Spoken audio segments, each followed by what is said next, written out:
Hello, that's something me and my bro we always do when we on the phone. Took that from him.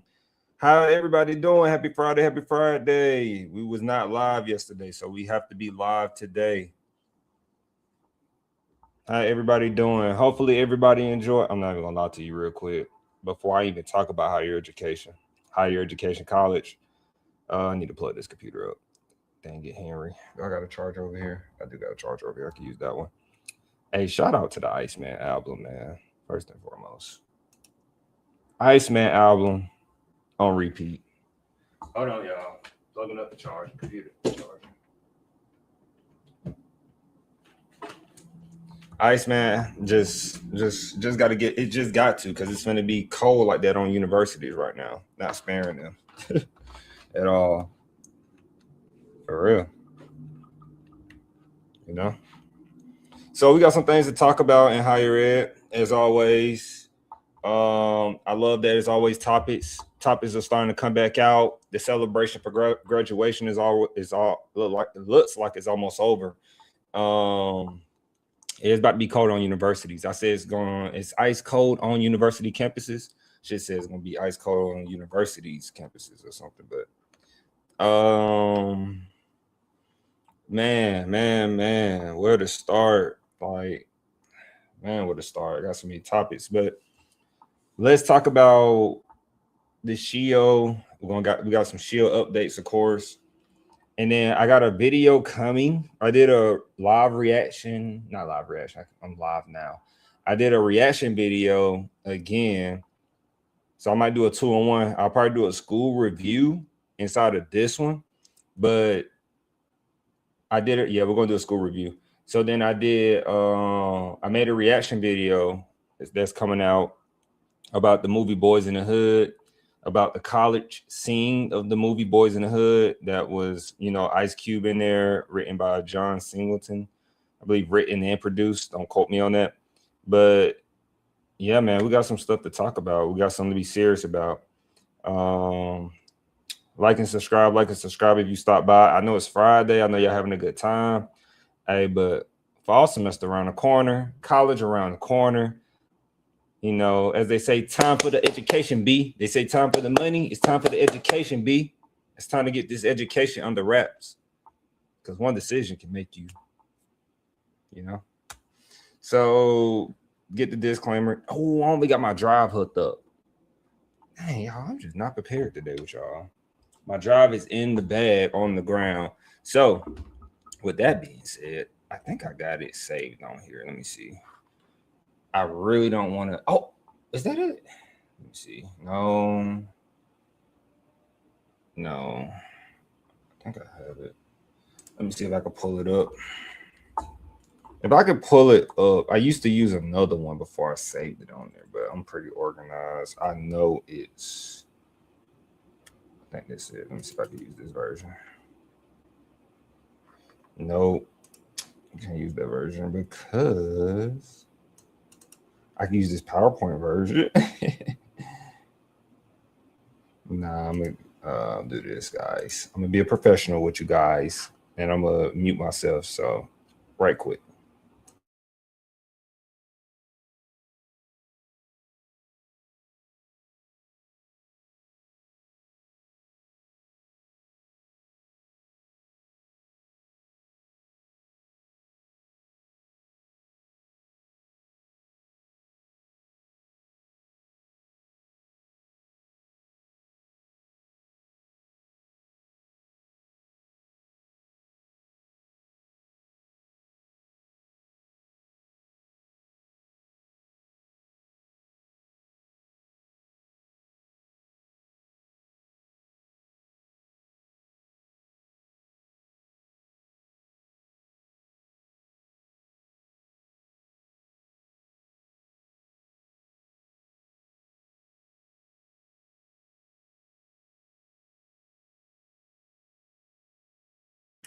Okay, now that's hooked up.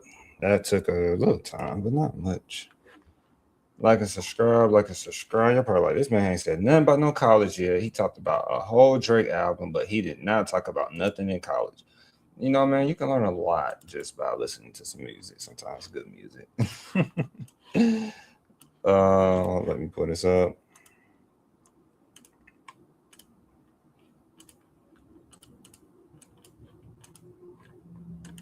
All right, disclaimer. Remember that the information that we're about to talk about is that, you know, it's really important that you do your own research, follow up with university, call admissions, call financial aid, talk to someone who is a specialty at that university, because they have the most accurate information by the time you watch this video and you want to follow up. Or don't go solely off of me, because, you know, by the time you watch it, it could be a year later, it could be a month later. You know, we have current changes coming to higher education in July. And so just remember that we are speaking from our experience. Henry is only speaking from his experience, speaking on behalf. So please do your research, okay? With that being said, let's go. So we got some things to talk about. So first and foremost, I don't know if y'all remember me talking about Oregon back in the day. Not even back in the day, like literally, I don't know which live stream. I don't even know if we put it as a headline. But the University of Oregon is cutting $65 million. $65 million. Come on. Come on. Shield updates. I will come back to you. But this one has to be on my mind. This one has to be stated ASAP. Very much. I don't know what they're cutting. I don't know how severe this is. Let me see. Because they might have a video. You know, people been, man, always put a video with an article. That's my thing. Always put a video with it. Like, makes it more engaging for me. So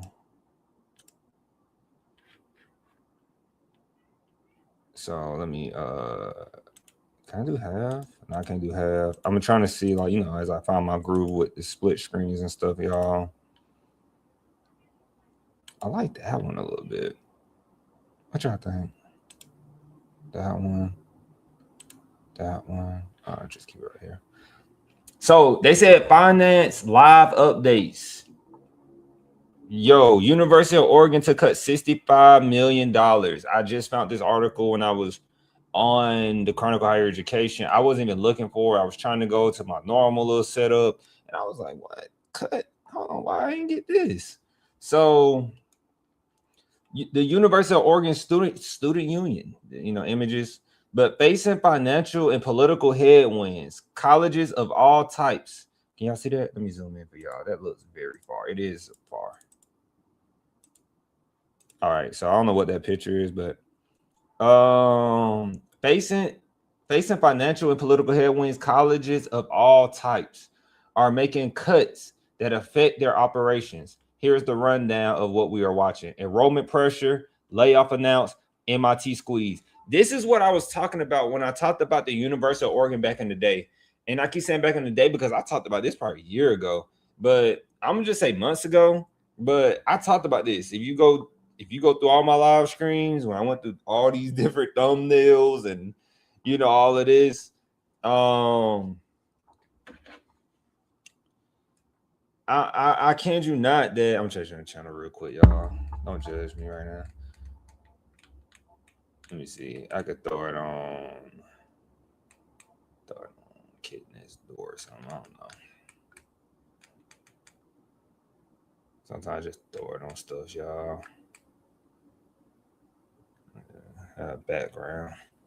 And so we talked about the University of Oregon, because University of Oregon does not have, this is what I said about University of Oregon before.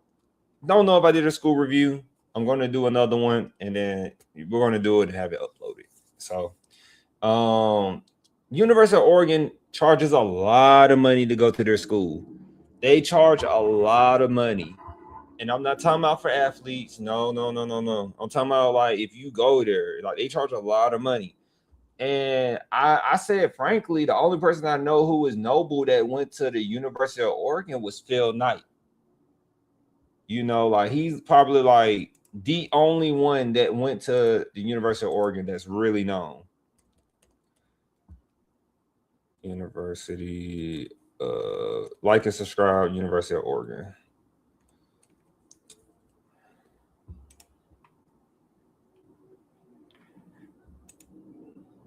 So University of Oregon, as I said, they're noble alumni. Phil Knight, as I just said, he is literally the only one I knew of. Why did I mention that? And it's actually in here. I guess something going on right here. And so we're going to find out more details as we go. And it's just like the prices they're charging, like I said, I don't know. Maybe they do produce great this and that return on investment. But the return on investment didn't match. Like they pay well, but they are hitting you very hard on tuition. Not to mention campus, not to mention meal plans. So they're saying, like, look, enrollment pressure. Oregon's flagship sees a worrying drop in out-of-state students. Because speaking on behalf is saying, don't go to schools out of state. People catching on. People probably not even watching Speaking on Behalf, but people catching on. Even if they not watching Speaking on Behalf, they probably came across Speaking on Behalf in some form of fashion. Like and subscribe. Then it said layoffs announced. Portland State University plans. Hold on, is it Oregon University? Did they not say? Yeah, University of Oregon. I don't know why they talking about Portland State right now. They said Portland State University plans to lay off 52 faculty and staff members. It's getting real out here at these universities. MIT squeezed. Federal policy has buffeted the institute's research funding and graduate enrollment. Like and subscribe. So now we get to what we really want to talk about by Sarah Brown. Shout out to Sarah Brown for writing this. So the University of Oregon announced today that a significantly lower number of first-year out-of-state students have enrolled for the next academic year. Significantly lower number of first-year out-of-state students have enrolled, resulting in a $65 million in necessary cuts. The university will also freeze hiring and pay and limit on essential travel. Oh, my bad. Limit on non-essential travel. President Carl Schools, I believe that's how you say that, had warned last month that cuts may be on the way, which means they were on the way. They would just let you know that they told you. Cuts may be on the way, noting that the competition for out-of-state students was fiercer than it has ever been.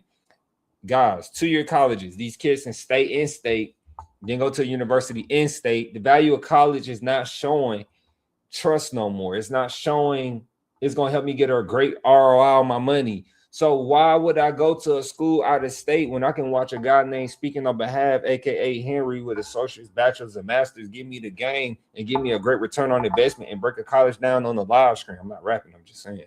And so then it says right here, at the time, he also cited international enrollment challenges and rising costs due to geopolitical tensions.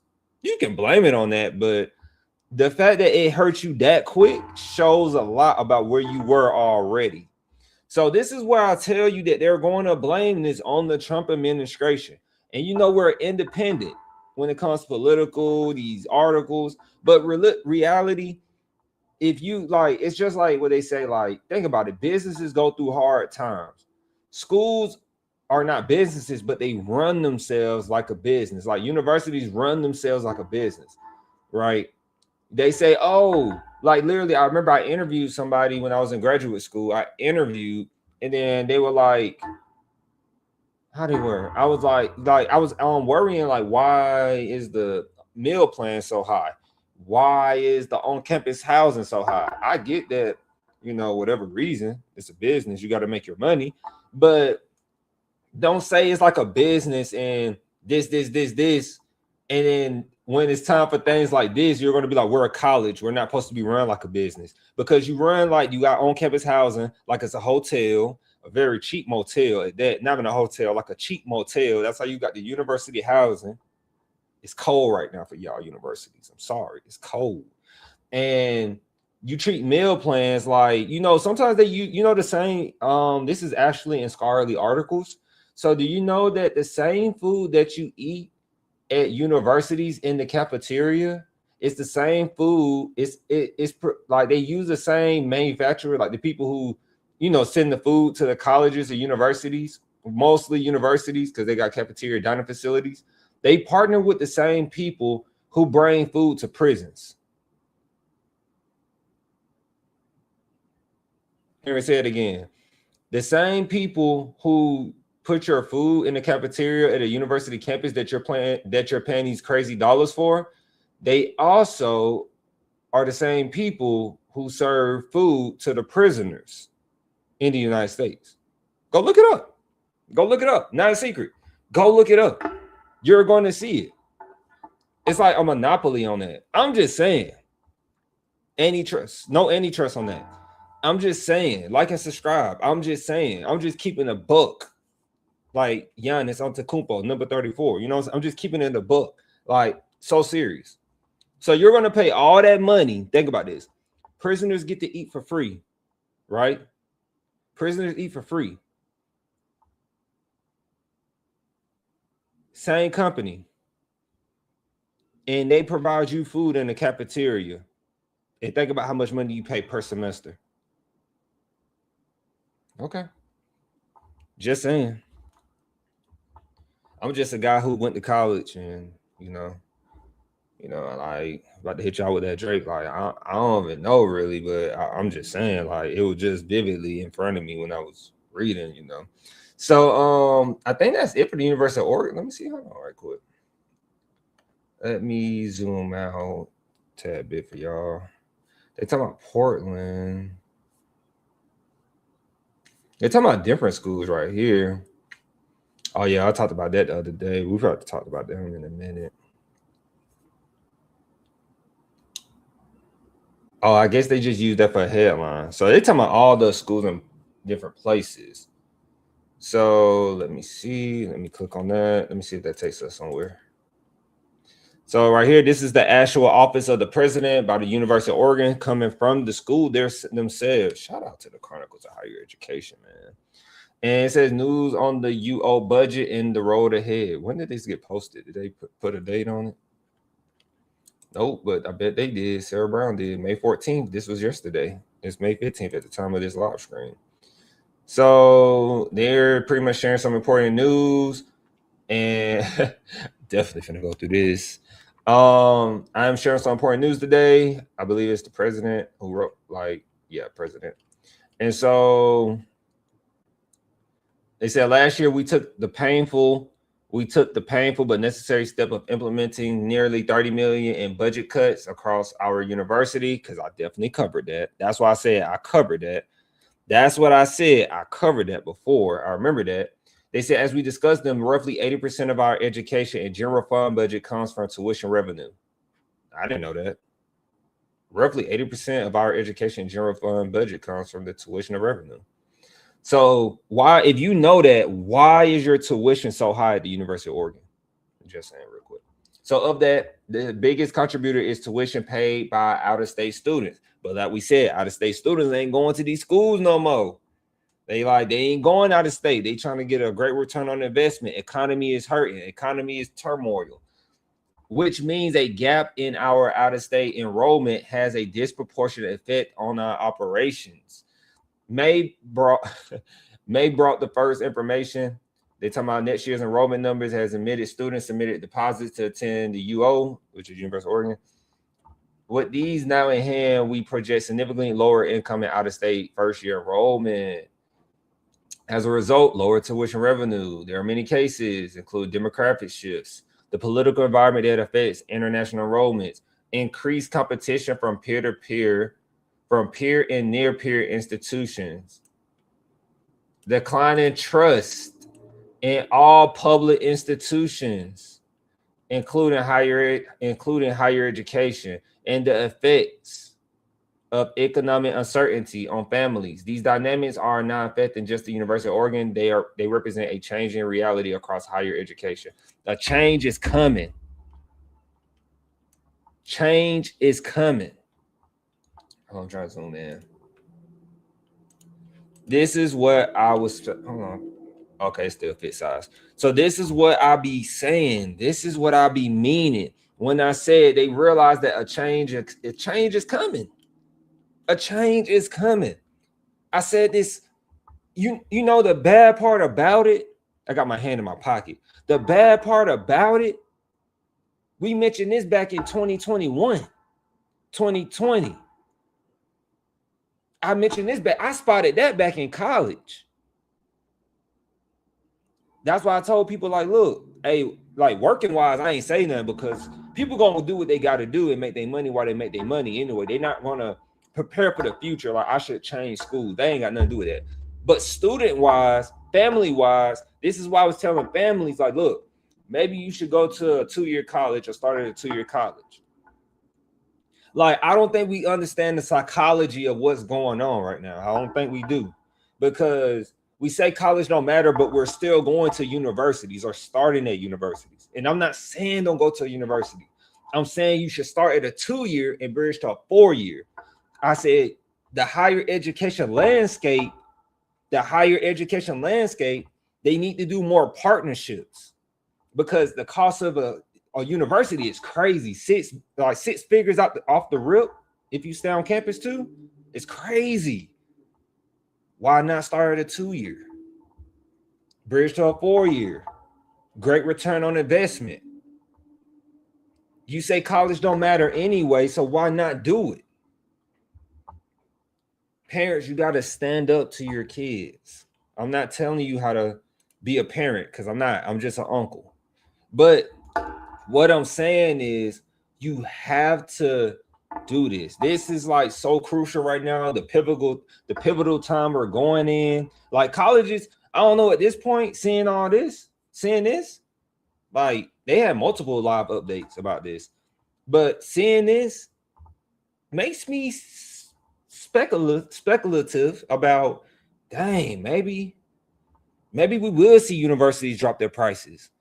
Maybe we will see it for the first time. I have not seen that before. Universities go back and, lower their prices.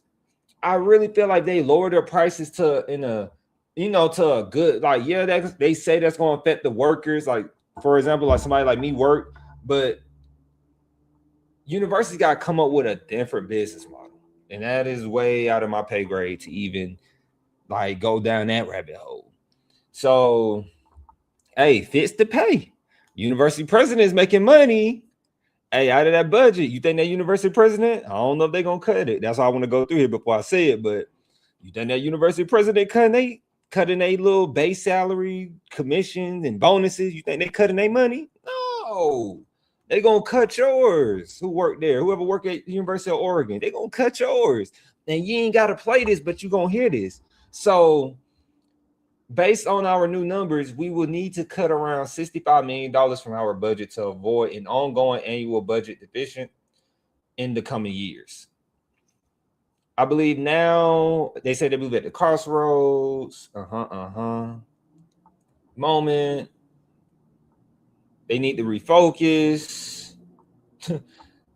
Have to be stronger, man. Y'all keep building that football team. Them NILs too, probably hitting these universities too. I don't know. Hey, but I hope y'all sports program at University of Oregon. I hope them sports programs gonna bring y'all enough money to save yourselves. I hope so. I hope them donors gonna help you enough. I hope so. Hey, universities, I don't know, man. I'm just saying, it's about to be a cold summer. That Fabulous made a song about that. It's about to be a cold summer on these university campuses. Hey, if you're a student going here, FYI, you might want to be careful, because when they do cuts, programs are getting cut right now. You might think that don't bother you, but if you already plan to intend to go to this school, one thing in higher education, they're not going to tell you until you're there, because they got to keep their enrollment up. You feel me? They're not going to tell you until you're there, FYI. If you don't ask that direct question, they will work around and say, maybe we do offer that. That's how they be. Maybe. They say, then they'll hit you later and say, well, we did say maybe. We did say possibly. Just like law, just on keywords. So they're saying that I am putting forward 2 principles to God. Well, we ain't worried about that.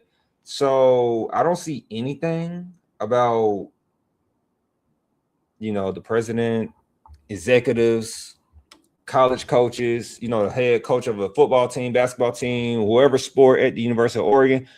I don't see them saying that. Maybe they will pause their pay. I don't know. But they did say, like, hey, they are freezing. Let me see it. They said faculty and staff off the, let me see. I believe it was faculty and staff. I think I read it. No. I'm not sure. I thought I read it. Maybe it was this, which is Portland State University. I don't think it was Oregon that said that they're going to pause the pay.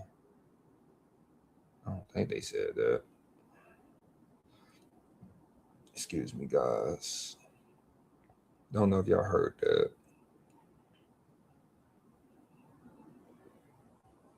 Yeah, I don't see them saying they're gonna pause the pay or pay gaps, because University of Oregon right now is going through they got their workers. I think we just saw that right here. Union says University of Oregon proposed 4-year wage freeze for classified staff. Yeah, 4-year wage freeze, which is crazy. Like, this is all news right now. Like, University of Oregon might have to put that in the headline. Like,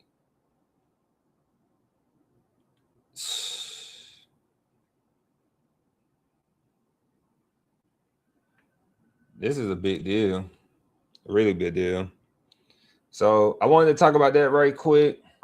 And then right here, to conserve resources while doing this planning, I am instituting a hiring and pay action freeze. Now, what does that mean? So that means, like, somebody like me who works in higher ed, if I had aspirations to go to the Oregon area, right, I couldn't get a job at the University of Oregon because they're going through a hiring freeze and pay action freeze. I don't know what a pay action freeze is.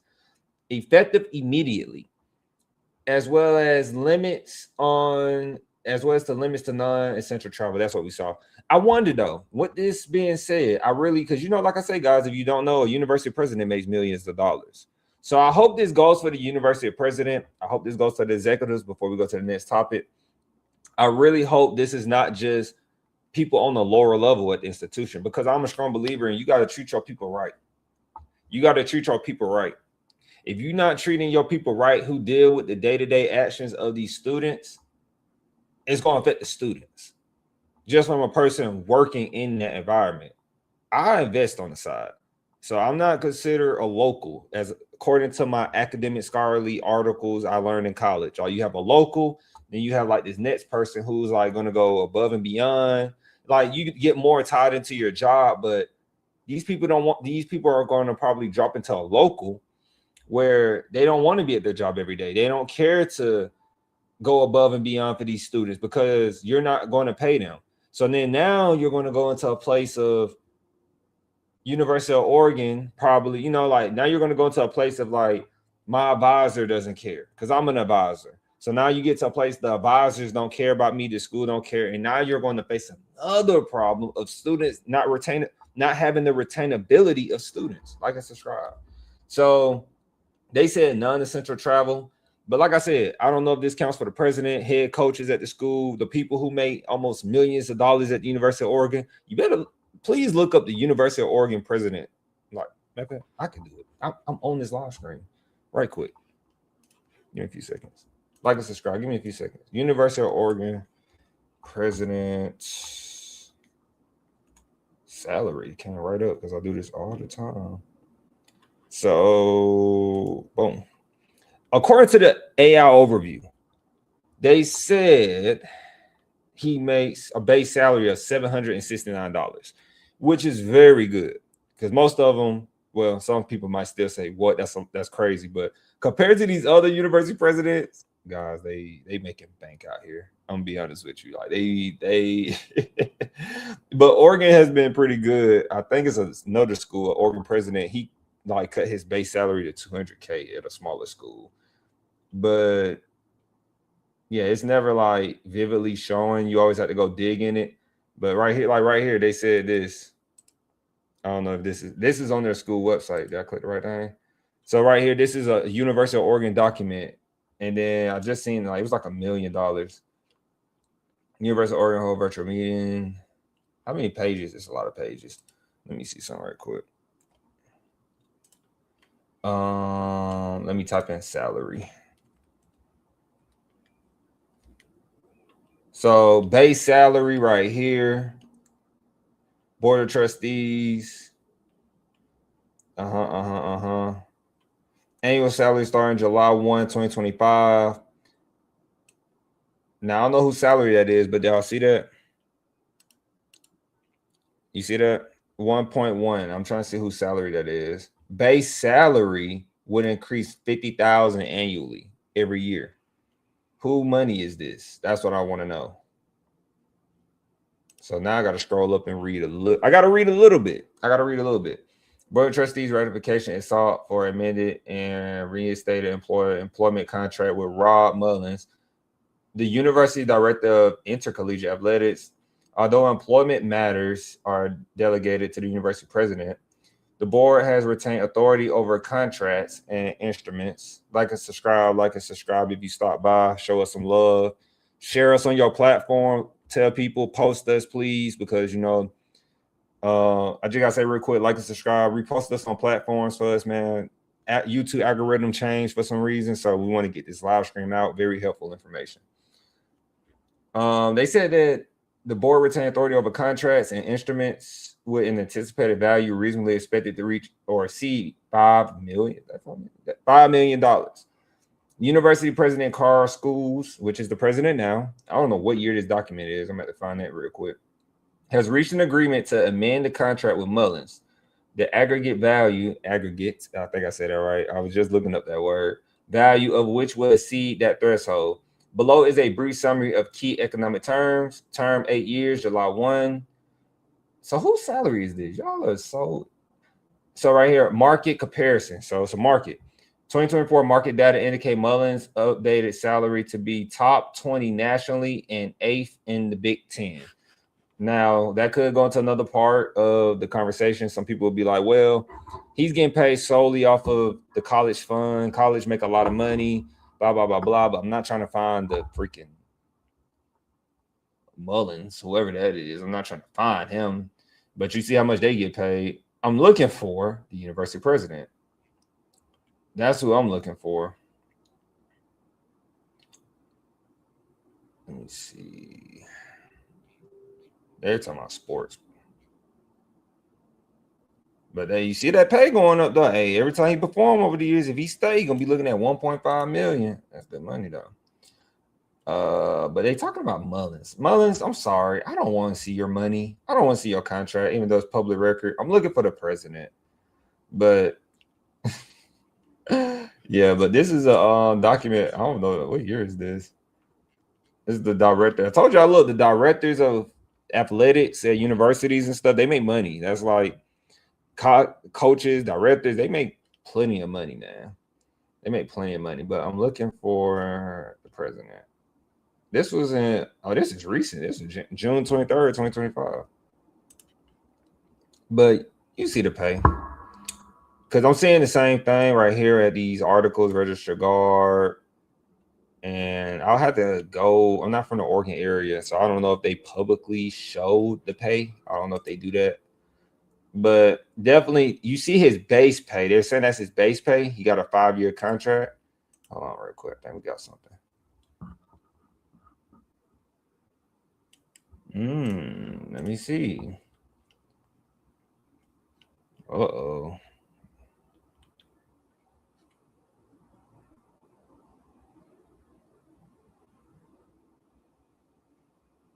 I think I'm getting close. I'm getting warmer.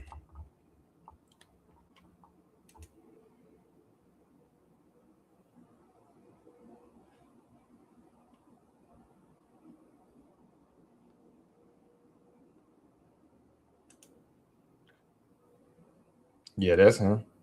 So look, salary and benefits for service as president right here. Damn, we good. Found that, actually. So look, school's base salary will be paid in equal installments on the university's regular paydays at annual amounts of, he's gonna get he was getting 725. So July 2023. We just saw this news right here. So we got to put one and one together. This is my higher education. This is my master's degree being used. Like and subscribe. So literally, he is the president now because this was posted May 14th, as we said before. The university president is still who? Carl Schools. He's still the university president. So now I'm showing you the pay of a university president real quick. So school's base salary will be paid in equal installments. So July 2023 to June 2024, 725,000. Pretty much the next year, fiscal year, pretty much 747,000 a year, 769,000 the next year. So 2026 to 2027, he's looking at a pay increase at 792,000 per year. Then from July 2027 to June 2028, he's looking at 816,000 on base salary. Then right here, in addition, schools shall be entitled to an annual supplemental contribution to an approved retirement plan in the following amounts, which will vest on December 31 of each year and be payable to the supplemental retirement plan within 30 days thereof, and in accordance with appropriate plan documents. So he's going to get an additional 150,000 already for retirement. I don't know if that goes to him. I don't know if he can do that, like use that on his own, or it goes straight back into the retirement system. I don't know. But that's an additional 150,000. If he remains president as of December 31st, 2025, which is past that because he's the university president now, he shall be entitled to receive a retention bonus of $100,000. So he made an extra 100,000, FYI. Then, if schools remains president as of December 31, 2028, we are not there yet, he will be entitled to receive a retention bonus of another 100,000. Why do that bother me? Because I don't get bonuses. I don't get a bonus. Hey, what's somebody gonna say? Somebody gonna say, Henry, you salty? Bit salty. If my boy G wasn't so busy, G would be like, you salty, right? I am bit salty. Yo, a six-figure bonus. Look at this. Six-figure bonus. Yeah, I'm salty.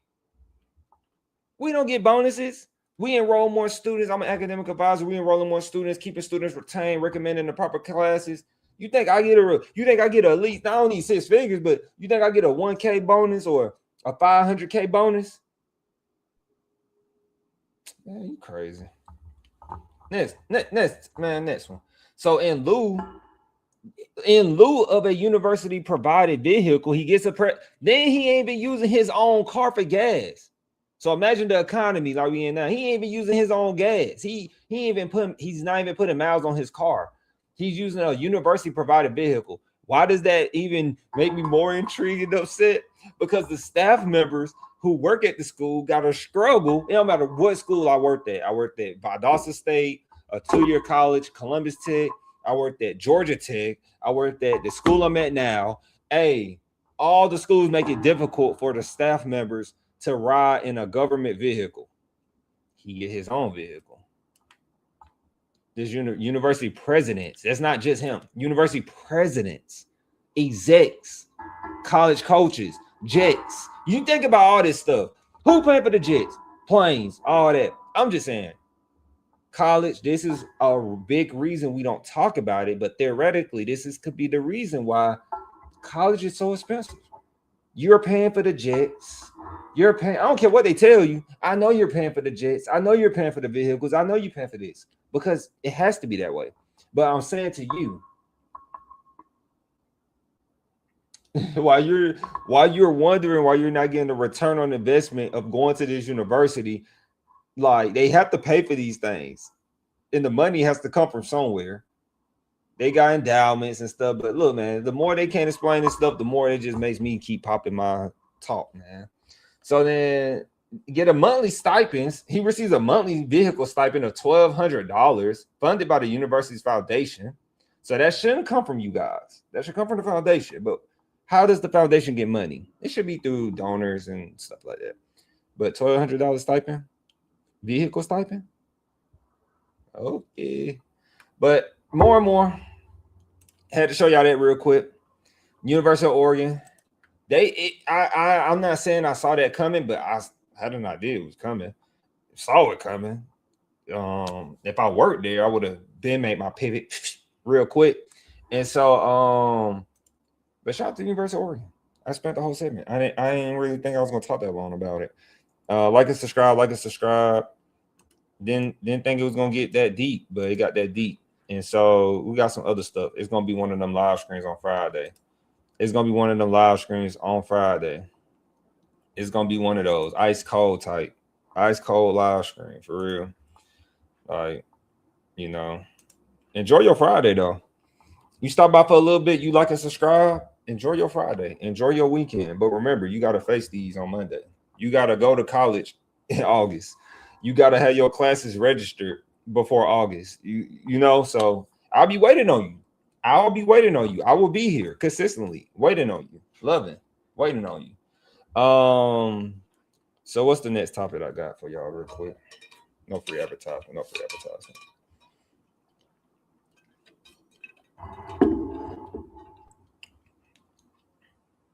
Excuse me. So that's it with University of Oregon. We're probably gonna do a school review on them again, officially posted. Since we're getting better with the thumbnails, we're getting better with these videos. Thank you for the support. Before we keep going, I really appreciate everybody who watches this and learns something from it. Please let me know if you have questions. Please let me know if you have questions on the live stream. Please let me know if you have questions about a video or why I said this or how you feel about that, because that goes a long way, you know, for you. And that's literally why I'm here. The more questions and stuff you ask and I get a video together, maybe I can coordinate something with somebody who has a great expertise in that area of the college at another college. Probably, you know, I plan to go to conferences so that I can meet more people in different states and collab with them, professionals, credentialed people, and we can really make a change out here, you know? So I can tell you more things later. The reason why I'm so confident in talking about this and how I know it's going to be beneficial, even though the YouTube might not show love to it. I love YouTube. But it really needs to we need to get this out here more. And a lot of people are, I would say, I don't want to say scared, but afraid to like speak up, and they work in the industry because most people who work in this industry work at a university, so they can't speak on their behalf. I can't speak on their behalf, but I'm not the expert in their niche. Like critical race theory, that's a person. Let me get this pulled up for y'all real quick while I'm doing this. We're going to talk about Linda before we go to another school. So Linda has something going on, but real quick, like somebody who's a critical race theory specialist, like people spend research and dedication and time and get their doctorates and that stuff. People who go to school for law, people who go to school for public health, people who go to school for things that are really specialized, or people who work in admissions, people who are deans, people who are university presidents. But you have to communicate things to us that will make a better understanding of why things are the way they are. And nobody's doing that. And when you don't communicate and you don't address things, you know, say what you want about the president we have now in America, Trump. He addresses it. He says something at least. People in higher education are not saying anything. Like, think how hard sometimes I tell you guys, like, I couldn't find nothing on higher ed. Like, I couldn't, like, I really am a strong believer that university presidents should do interviews. Like, it ain't got to be solely me doing the interview. That could be content I react to, though. And so your university president should do interviews. The executives should do it. Like, why is your executive making almost $1 million at a university nobody probably even heard of? Why are you so? Because they got to change. Like how all these people do interviews now. Like, you got, what's their name? You got politicians going on platforms like the Breakfast Club or these other like small media outlets on YouTube just to get seen for people to vote for them. You know, once Trump, I think Trump was the first one to do that when he went on the Joe Rogan. I think that made everybody start, like politician wise, like, oh, this changed the game. So I don't know. Higher ed, they got to figure it out.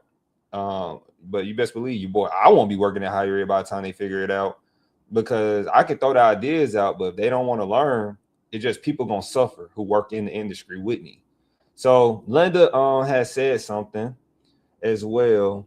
We looked carefully at nursing programs and found, can y'all see that?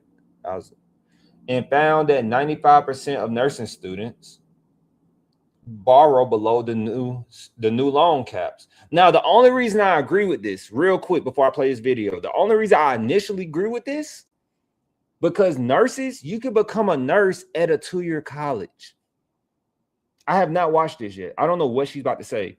You can become a nurse at a 2-year and bridge to a 4-year and then get your ASN, then get your BSN. So I don't think, now Linda know this? No, but people did research. Linda is just the speaker. And the Trump administration's goal is simple: bring down the cost of higher education and reduce student debt. I love it. Because the last administration, I'm gonna be honest with you, they didn't, at least at the time, I wasn't seeing nothing. Even when I wasn't live streaming, I didn't see nothing. Just remember that. I didn't see nothing. All I kept hearing was, oh, they're going to pay our student loans off. They're going to pay our student loans. Man, you rely on the government to do that, you in for a rude awakening. You're in for a rude awakening. So let's go. Linda. Can y'all hear the sound? Okay, yeah. I got the sound on. Let's see. Let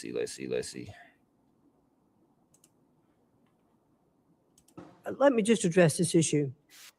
You know, we looked very, very carefully at the entire nursing profession. 95% of the nurses that are in programs do not exceed these caps. 78% of the nurses that are moving for graduate programs do not exceed or come up to these caps. We were very carefully looking at the cost of these programs across the country. There are outliers. There are programs which they cost more, but there you can get your degrees in many universities around the country that don't come close to charging these amounts. And our goal, I have to disagree with your framing of this whole situation, because our goal is to bring down the cost of higher education. Oh, she was cooking that time. Oh, she was cooking. And it was in simple terms. Hold on. I'll get this down, y'all. Oh, and it was in simple terms. It was in simple terms. She should have said you can become a nurse at a 2-year. She should have said that first and foremost. She should have said that. Because why that's so pivotal is because, or important, because like and subscribe, share us on your platform. I know y'all got social media. Please share me out. I need more views. I need more recognition so I can get this message across for these kids and families across the world or across the United States. But just helping people save money in college. So please share on your platform. Gratefully appreciate it. And like and subscribe. And so this is a moment I want to keep this screen. Hold on. Let me fix the screen real quick. I've been working on my switching views.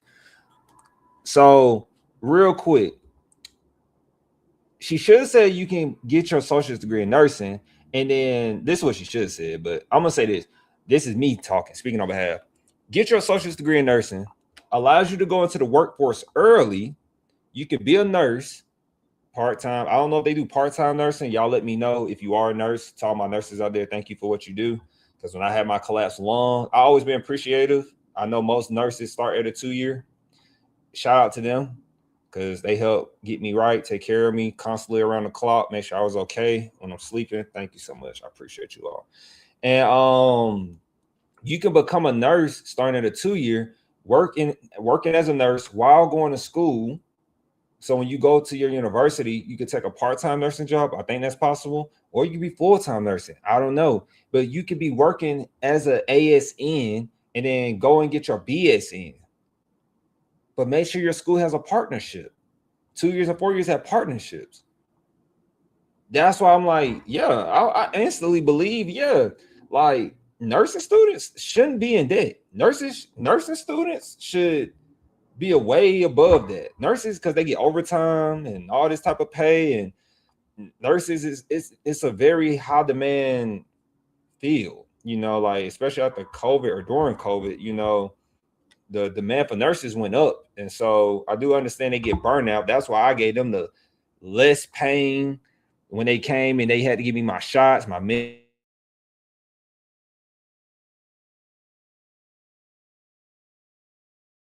Oh Lord, I'm still in here. Okay. I work with people on a day-to-day basis in higher ed. Let me play this back so y'all can see. I just like the color. She got the bright color on, like the blazer, so it just brings that flamboyant colors, like just help the scenery. Yeah, I try to bring them less pain. Like they working with humans, people, and I just feel strongly that don't get me wrong, if you ain't taking care of me, I do have a problem. But you're doing a great job. I'm patient. I'm okay. I'm not in pain. You already gave me my drugs, the drugs that I needed, so I wasn't in so much pain for my lung and all that, the chest tubes. Like I'm good. Like you got other people on this floor. You don't need to stay in here and give me a 5-star conversation, whatever. Like I know the deal. You working. But I'm just really like adamant that 95% of them, they said they found that 95% of nursing students borrow below the new loan caps. I don't know if that's real. I don't know if that's I would have to go in the Department of Education right now.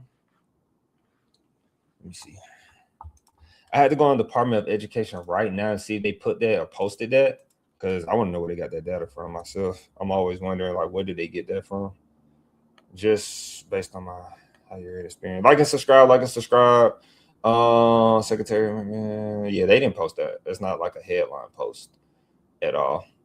So, but since it's the Department of Education where people are getting like nervous about this, is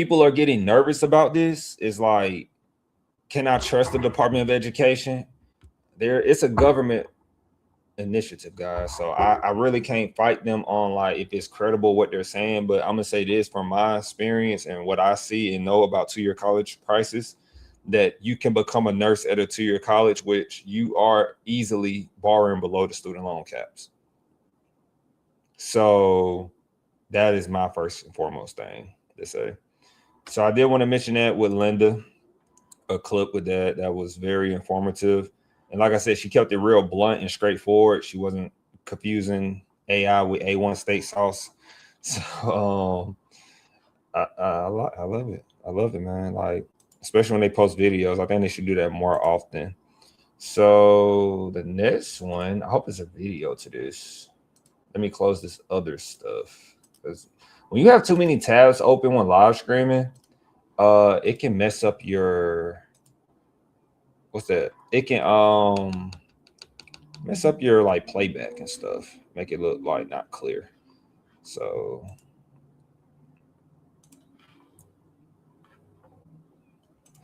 University of Chicago makes tuition free for families making under $250,000. I don't got a button to do the round of applause, but why is that important to know? We're gonna get into it, but why is that important to know? Because if you make under 250,000, they're going to give you free education.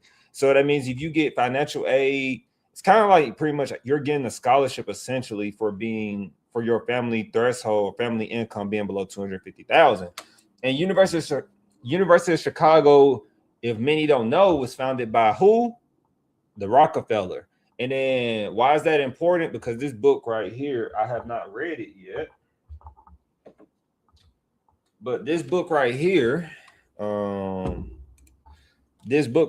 talks about I have not read it yet, but this book right here talks about all that, and I'm not gonna go into that. Shout out to Wall Street Trapper.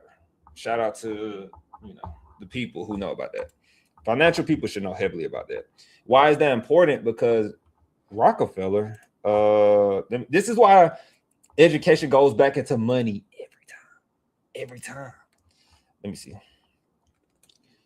Founder of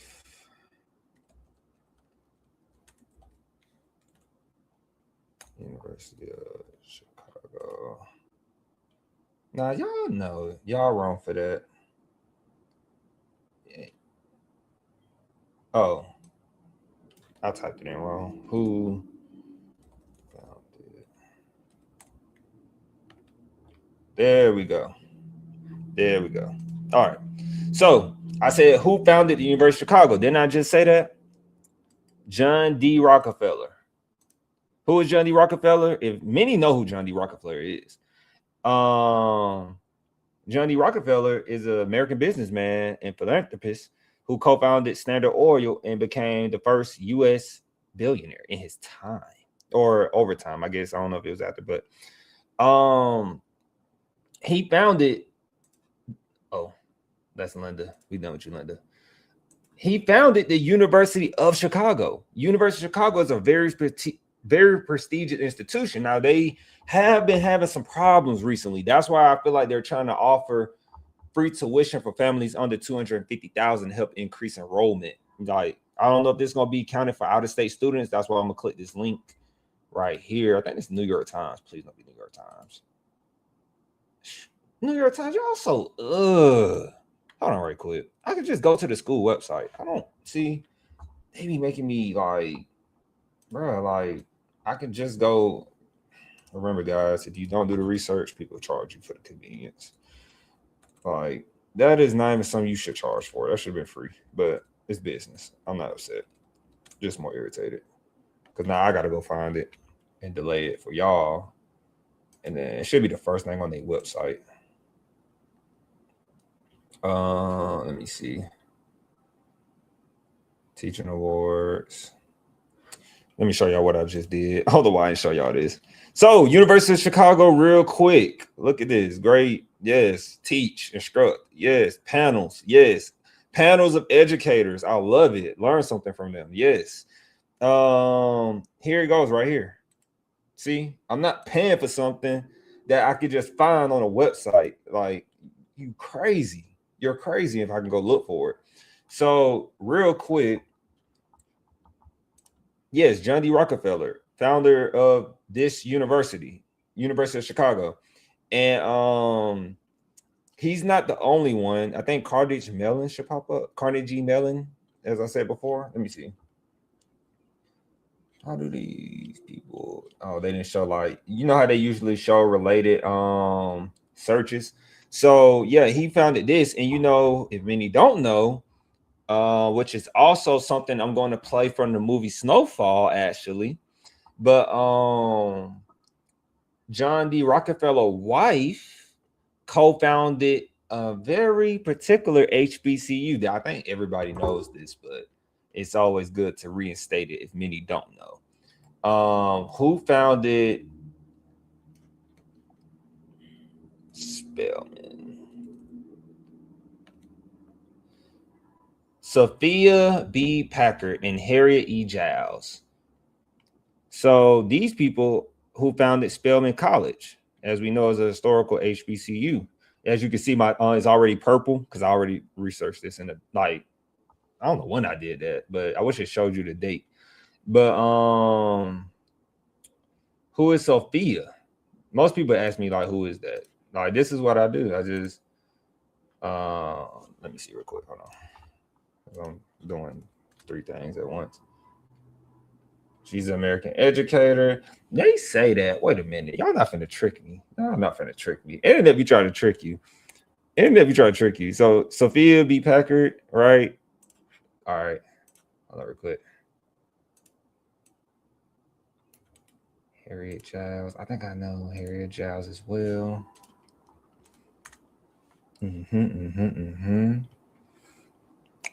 So right here. But the name Spellman, something not ringing right with me. Something is throwing me off right now. Something is throwing me off right now. Something's throwing me off right now. So maybe I'm going to, you know how Drake be? I'm going to. So look, right here. I'm on Spelman College website.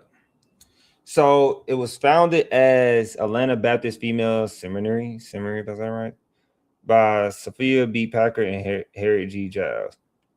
But hold on, where is it?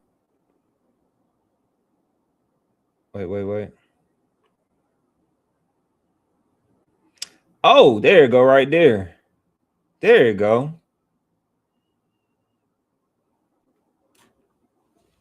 Come on, man. Name changes to Spelman 1884. Name changes to Spelman Seminary. And honorary, if I said that right, I'm sorry.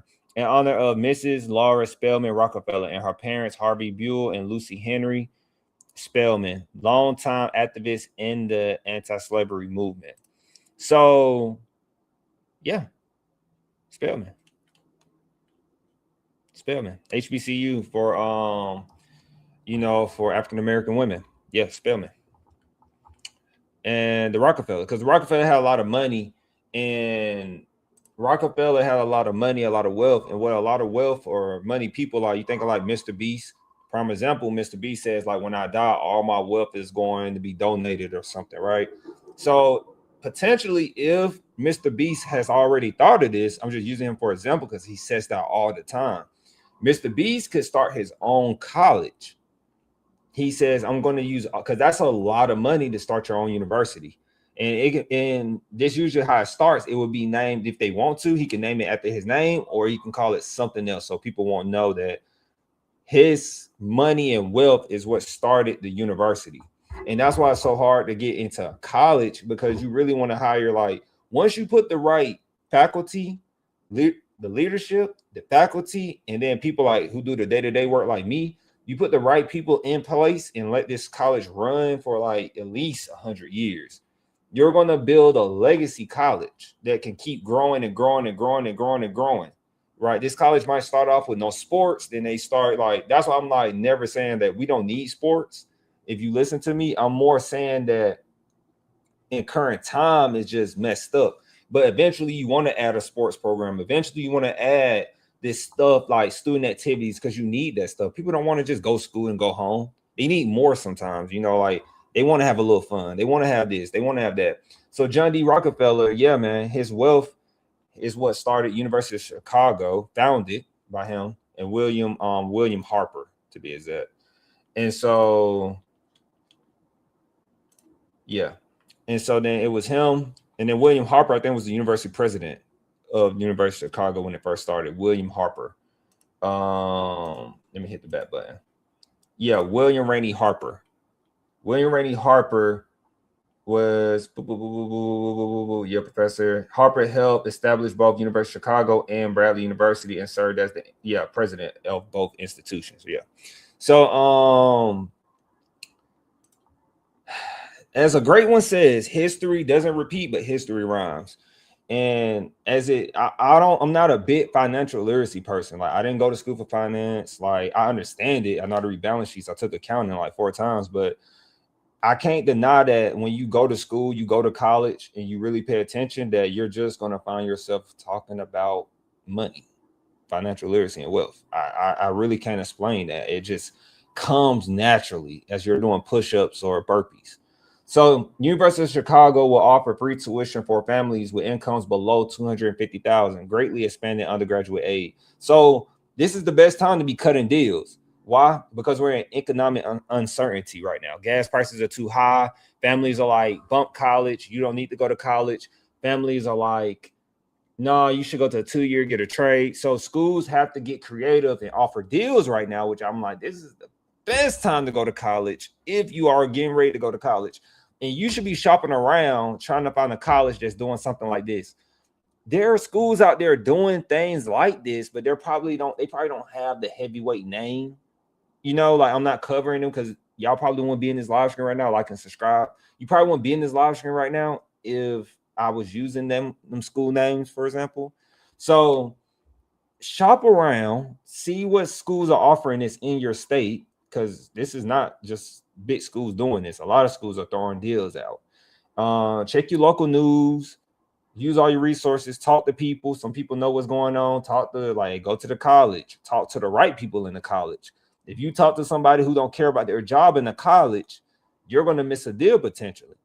Because some people might be like, I don't know. Like, they won't say I don't know, but they'll probably just be like, maybe you should blah, blah, blah, blah, or go check with, they might refer you to a school that their kid is going to. And you'd be like, So, yeah, keep that in mind.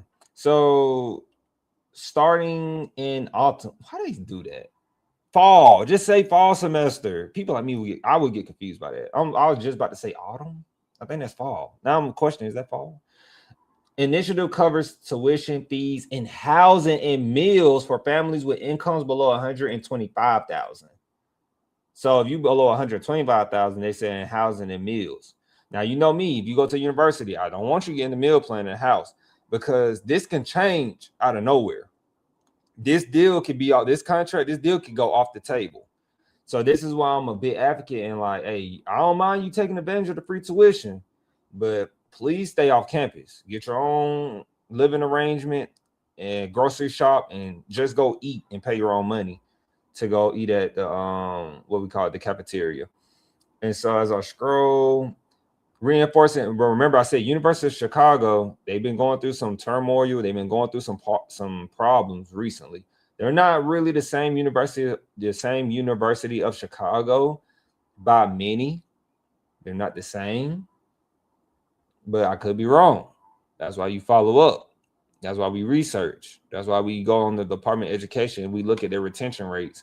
Or have you been seeing a lot of people, alumni, if you are in this area, have you been seeing a lot of alumni still be getting really good jobs, great return on investment, connections, go by what you see. So reinforcing the University of Chicago's commitment to providing an education that is transformative and affordable, University of Chicago is launching an initiative that will guarantee free tuition starting in autumn quarter 2027 for undergraduate students from families that have annual income less than 250,000. Now, I want to know the deal. Like, it's always stipulations to qualify. So I always want to know that. I don't know if they're going to go into detail on that, but let's keep going. The college will also provide free housing and meal plans and other fees for students from families with income less than 125 and 20 with less than 125,000 with typical assets. I wonder what that means. That's very detailed. With typical assets. The announcement is an affirmation of the university's core belief that cost should not prevent a student from joining University of Chicago's community of extraordinary scholars. True. I 110 agree with y'all. It shouldn't. So since its founding in 1890, we just said that University of Chicago has been defined by distinctive principles, including a commitment, free expression, rigorous inquiry, all that good stuff. What they say about rural community. I seen something about rural communities. University of Chicago is continuing to build on these strengths and expand opportunities and financial support for middle-income families, first-generation students, families in rural communities, and those committed to public service, preparing all students to become leaders, thinkers, and innovators in the fields of their choice. So, I want to see. Oh, that's something to know. Look, that's something I know. The college connects undergraduates with more than 5,000 paid internships annually. Hey, other universities to your colleges, y'all need to take on y'all need to figure out how they do that, because I can't stress enough how important it is for, like, don't settle, guys, but I can't stress how important it is. Get a paid internship if you can. Like, if they, like, in today's time, if you do it for free, at least you live at home with your parents or you got a great support system. If you're not, please do a paid internship. I can't stress that enough. Far more than most peers, and 99% of students complete substantial internships or sustainable internship. Okay. But I want to know more about this 250,000. Okay. So enhancing predictability, clarity of aid, in addition to expanding the aid available to middle income families, that's been a great thing we've been noticing. If you was on the recent live stream we did, I think I had covered it. I believe I had covered it. Let me make myself bigger real quick. So I had recently covered on the recent live stream we did earlier Tuesday. I didn't live stream Thursday, and due to other business things that had me away from the live stream, guys. And so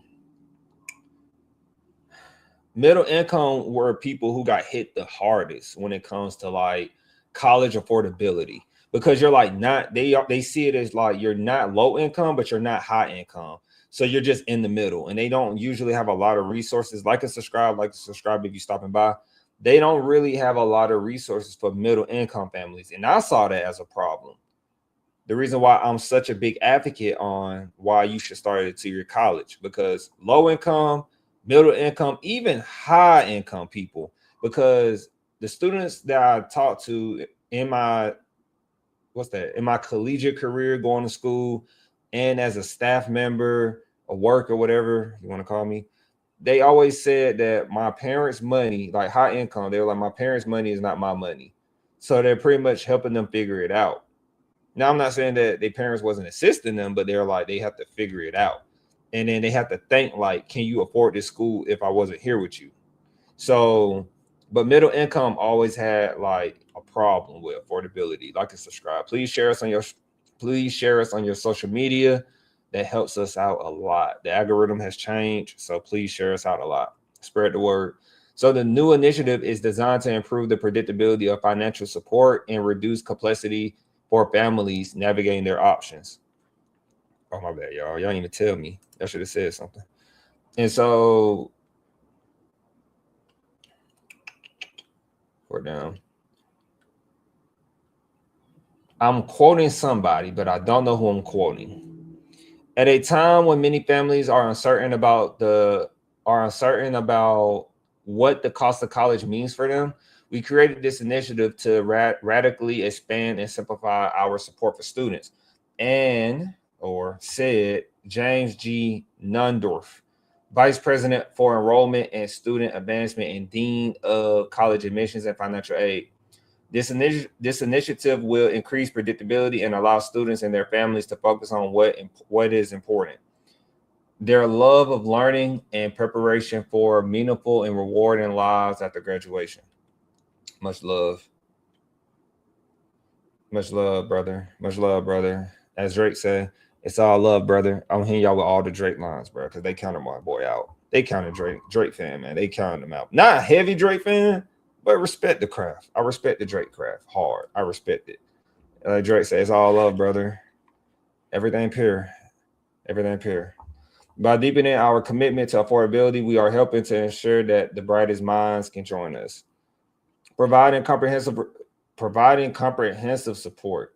The announcement builds on University of Chicago's commitment to the full financial need of those admitted with loan-free financial aid. Y'all cooking. The university provides undergraduate students with more than $225 million in annual financial aid. A figure that has doubled since 2011 and will further increase with this initiative. The average financial aid package for undergraduate students at University of Chicago is more than $75,000. That is good. 75. Now, what's their tuition though? What's their tuition? Don't stay on camera though. What's their tuition? Let me see. Let me see something right quick. You better whisper my name. Y'all better whisper that speaking on behalf. Y'all better whisper. Okay. They charging because it's considered to be like a top tier university and stuff. So their tuition bachelor's, the flat rate is saying for the year, for the quarter. Oh, for all, yeah, I believe that's for the year. They're saying all the quarters because they do quarter system out there. It's for it's pretty much $24,000. Yeah, about 24,000. Excuse me, about 24,000. But then they said that the undergraduate students, that their package is 75. The average financial aid package for, I don't know if that's for the year. Please tell me that's not for, I hope that's for the year. They didn't really specify. I'm going to assume that's for the year. I'm going to assume. So, and that's pretty much it. And they're talking about other stuff like you should, like small town rural students and all this other stuff. But you can find this on the University of Chicago website. You can find this on their website. It's literally on the front page. Call the school, schedule an appointment, talk to them, talk to the right person, admissions, whoever knows more about this. Please, because my guys, if you're in this area, this is a great chance to go to a pretty decent school. But remember, if you're wondering if the school has the same reputation they do today, look and see who they have partnerships with, jobs wise. If you see a job that you're like, oh, I know that company. Hold on. I'm about to hit y'all with that J. Cole. You be like, oh, hold on. Oh, I know that company, right? And then it's like, boom, boom, boom, boom. Like, oh, they partner with, University of Chicago is still up north. Like, they can have a partnership with Wall Street. I like the stock market. They can have a partnership with Wall Street or a Fortune 500 companies, and so just make sure you think about that and consider that. Like, because y'all say college is all about connections. That's what y'all tell me. That's what y'all tell me. Like, with prices, y'all are paying for connections, but I'm still a strong believer starting at a 2-year version to a 4-year. That's me and doing the articulation agreement. That's me. I was bred in on that. That's like my foundation. That they get the core right. So shout out to the University of Chicago for that. I wanted to mention that. Shout out to them, man. Shout out to them for that. So I want to say, what else? Yeah, we got some stories, y'all. I'm not gonna lie, we cooking. I'm surprised how fast we covered these stories a little bit, though. It's only been an hour and 17. Definitely thought that was gonna take longer. That means I'm doing really good with putting information in bits in here.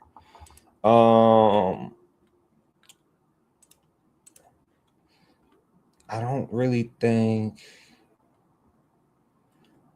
it's something, but I think I can say this for Tuesday. This one's about they're saying that the financial aid is very simple now. Make sure you please do your financial aid if you can. I believe it's still open. Please commit. Please continue to complete your financial aid. I'm reading right now. It says some 55% of high school seniors have filed the FAFSA as of May 1st. So that is very good, guys. Please keep doing what you're doing. And I want to say that's all the topics really, like, and hopefully you play this, play this out, as I say, play this in like 15 minute. Yeah, like 10 to 15 minute intervals if you can, 5 to 10, then 10 to I get it. I don't know. I think I did. I don't see nothing on my hands. So please, as I was saying, 5 to 10, 10 to 15, or whatever. Like, watch this in intervals. Like, this is really some good information we put out today. Video coming with Boys in the Hood reaction, or part of it, that part particular, that video is coming out. And please continue to save money in college. Fall semester is coming up. College choice, some people are still undecided on college. So please, as I say, consider a 2-year college. If you are really unsure, just consider to do your gen eds at a 2-year for a very great price and bridge to that university. But make sure that university that you are considering possibly, you have like 3 of them.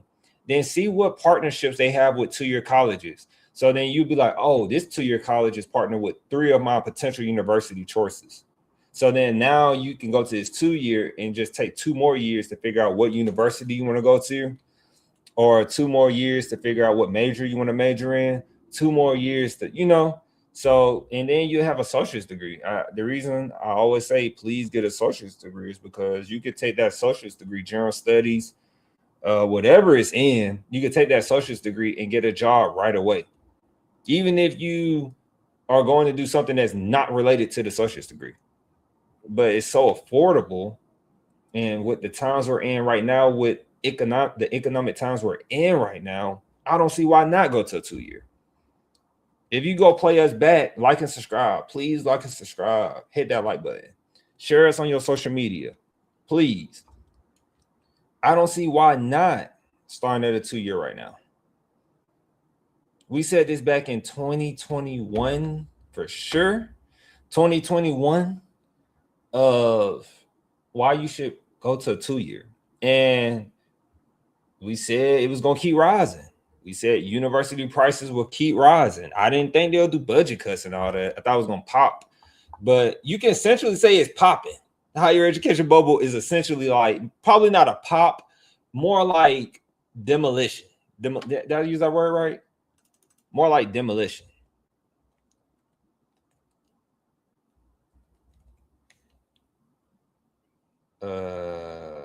I don't want to see. I know it's a movie, but I'm not talking about that. I think demolition is the right word, though. Yes, meaning. Yeah. So demolition. Like literally, demolition refers to the deliberate act of tearing down or completely destroying a building or other artificial structure. But I'm using that term as like they're literally just tearing down like the internal things that's going on with higher ed. So I think like it's more of a demolition coming in higher ed, especially at universities more specifically. And this is just more of a reason if the universities are going through this, which can have an effect on you as a student, this is more of a reason why you should go to a 2-year, because prices of universities are not going to go down. They're only going to keep rising. And so please just consider that. And yeah. So have a safe weekend. Don't drink and drive. Go everywhere with somebody. Please have a wingman partner. Somebody always with you, man. Don't go nowhere by yourself. Walking, always be in pairs, groups, and have a safe weekend. Enjoy yourself. If you sat in here for 15 minutes and got some information, you good. You're already ahead of the game on making sure you get enrolled for the fall semester. You need to go ahead and be reaching out to admissions. Prepare so that you can be prepared, because registration, if I'm pretty sure I'm accurate, but people are already registering for fall semester. So you need to reach out to that institution that you are considering, because fall classes are filling up right now. So please be sure to reach out to that institution. We'll see you again Tuesday. Video coming out. Boys in the Hood reaction video is coming out. Peace, love, chicken grease, and we'll see you Tuesday.